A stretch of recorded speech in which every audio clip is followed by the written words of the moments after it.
Just a quick little update. It's been a while since you've seen me do one of these, so I thought I'd keep it 100 with you. Last couple of weeks, been obviously doing the high ticket sales. Got one offer at the moment with e-commerce, which is great. Solid team, solid product, great marketing. You couldn't really ask for much better in terms of marketing. A few people, slip through the crack, but honestly, there's zero complaints with that. Last couple of weeks, not gonna lie, haven't been the most lucrative in terms of the amount of book calls. But if you haven't got that many book calls, obviously you can do follow-ups and this sort of thing, but it always comes down to your close rate. I'm pretty sure, I think there might be some little changes that need to happen, but I'm pretty sure I had 100% close rate last week. So for me, I think that's pretty good. Not everyone, some of them were actually like follow-ups. So like not everyone that I sat with got closed, but like the follow-ups from previous times. So it worked out as a 100% close rate. I'm pretty sure, I have to double check that for you, but it's been good for me, and I cannot complain, especially running up to Christmas. Always going to be slow, always going to have a little bit of a lot of customers not wanting to buy stuff, coming up to Christmas, they haven't got the money, they need to spend it on the kids, blah, blah, blah, blah, blah, blah, blah. At the end of the day, it's like, why are you even here? In my mind, you might as well just fuck off and come back when you're actually ready. That's kind of my sort of mentality with a lot of things anyway. I'm like, if you're here,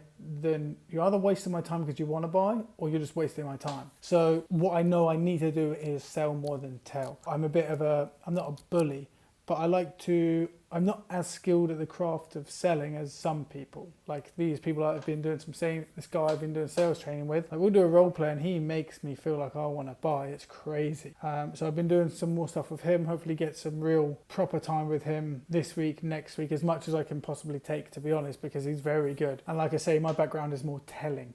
I like to tell people to do stuff. That's also kind of it's not my personality, I don't really tell people to do stuff, but if they're coming to me for something, then I'll fucking tell them, right? Like, I'm not gonna just tell with some unsolicited advice, but if you come to me for something, then I'm gonna tell you why you should do it, how you should do it, and that you're being a pussy if you don't. So I definitely need to just change a few little bits up, just so I'm not getting caught in that trap, because it can push people off and cause some sales resistance. But I feel good. My brain's been really screwed recently, just from like stress, fatigue, I don't know what it is. So I went to see a chiropractor the other day. It was nuts. Like this place was nuts. Like it was in a guest house. It was not very tidy, and I don't want to, it was a mess. It was a fucking mess. The guy was really nice, obviously very skilled at what he did, but like 71, he could have looked about 45 if he had a haircut and worn some clean clothes.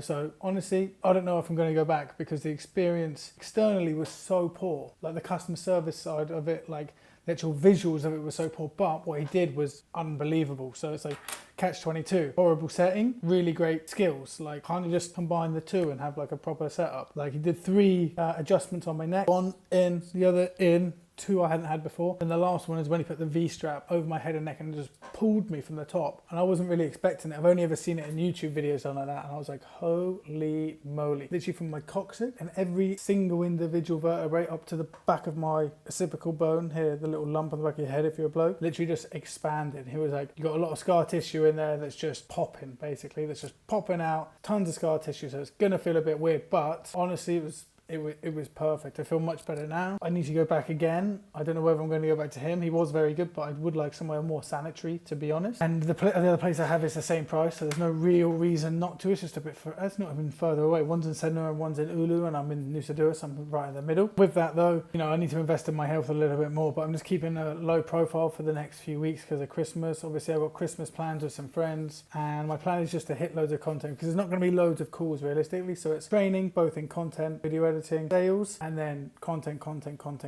If I can get out spearfishing soon, great. I've got a new mask coming on the way with a GoPro mount, which is going to be perfect for the content. Wakeboarding, the content looks sick in my opinion, and that video is just about, well, if you're watching this, it's already gone up, so I'll try and put it here. If it's not there, then I didn't work out how to do it on YouTube, but you win some, you lose some. Anyways, a lot of what I've been consuming recently, I do watch a lot of like Matt Armstrong. He's really good. Mashtag has fallen off for me at the moment. I don't like this English shit. I'm like, get back to Asia and do funny stuff. Like, I know that there's only a certain amount of things you can do without repeating yourself, but I don't want to see you go to shit in England. Like, I left England for a reason. I don't find that enjoyable or funny, and it just deads me out. Like, it doesn't inspire me. I watch to be inspired. So there's Young Bloods with Brody Morris, very inspiring, bit annoying sometimes, but like, can't have it all. Mashtag, not a fan anymore. And then Matt Armstrong, always slaps. Like, I really like cars, so that always slaps. And then finally, I guess, really the most recent one that I've been binging is Barstool. I haven't seen Barstool. You need to go watch some Barstool, because they've even got their own Survivor series. It's like they have a reality TV show inside their office, but they're actually working and making content and doing podcasts, hosting radio shows, going out gambling. Like, they do everything. It's crazy. It's like not IRL, but it might as well be IRL. Like, at the time and when you watch it, you're like, this is jokes. And they've got so much content going back for absolutely like 20 years. Everything has been recorded, everything's been blogged, everything's been written, and it's just so good. You watch the journey of Dave Portnoy and you're like, this guy's an absolute goat. Like, got some investment early on, or not even early on, like 10 years in, got some investment, like a big chunk of change. Then, like, I don't know, maybe another 10 years later, got another chunk of investment, but that was 450 million he sold for. 2 years later, he bought that same stock back for $1 because it wasn't working. They were losing like $1 million a month, and I think they didn't align with Barstool's sort of like pirate ship and rawness, which I absolutely love because I love it raw, and it's just fucking joke. A lot of them are gamblers, degenerate gamblers. They want to be famous, they want to do content. I guarantee a lot of the people who work there, you'd actually know them, and you'd think they're probably individual creators, but they're probably staff for Barstool. Like, a lot of it you would already know. And the one bite pizza reviews makes me crease. Like, one bite, everyone knows the rules, and you have like 7 bites. For me, that's like my sort of humor. I just love it when something is completely just stupid like that. I'm like, one bite, everyone knows the rules. One bite, everyone knows the rules. Bam, bam. And then like, yeah, 7 bites in, it makes me chuckle, and I really rate the way they've got there. And I just didn't really know too much about it until recently. And then my sort of style is I just engulf everything. Boom. So I must have watched the whole documentary this morning when I was in bed, couldn't stop. And for me, I can't just like stop halfway and carry on. I'm like all in. So I've engulfed so much of it, subscribed obviously, and yeah, I like what they've built. I like how they hire people, they get interns in. He seems to have done everything on a shoestring for so long. They've pivoted so many times. They were throwing club events, they were throwing blackout parties, they were hustling with newspapers, then they did blogs, now they do vlogs, now they do reality TV show. They have a Survivor series, so they have everyone in the office. They choose a certain amount of people to go into the Survivor series where they live in the office for like 10 days. I need to actually catch up on that one because it's just hilarious. But it really inspired me to do more content, do more like different stuff. I'm going to keep Instagram as it is. I'm going to keep TikTok as it is because my engagement's dead because of, well, not the engagement, the views are dead. I think it's because it's just in Indonesia as opposed to the rest of the world, and a lot of my demo is UK based. So that's a bit of a sticky one still. With everything else though, I'm like, maybe I'll just start streaming. I'll just do some online gambling and start streaming. Who knows? It could be quite funny. Be good to like build the personality around that way. And what I've actually written down on my phone is, the sum of the work that you put in, the more content you create, the more people know about you. The more they know, the more they love. El Capitan, the Rad, and the Wolf of Southeast Asia. They're all like little nicknames that I've had along the way. Obviously right now I just trade as Connor Weston, hashtag Connor Weston. But yeah, El Capitan was a name from back in Greece. The Rad is what Tiger always calls me and Dom. And the Wolf of Southeast Asia is a nickname I got on LinkedIn the other week. So for me,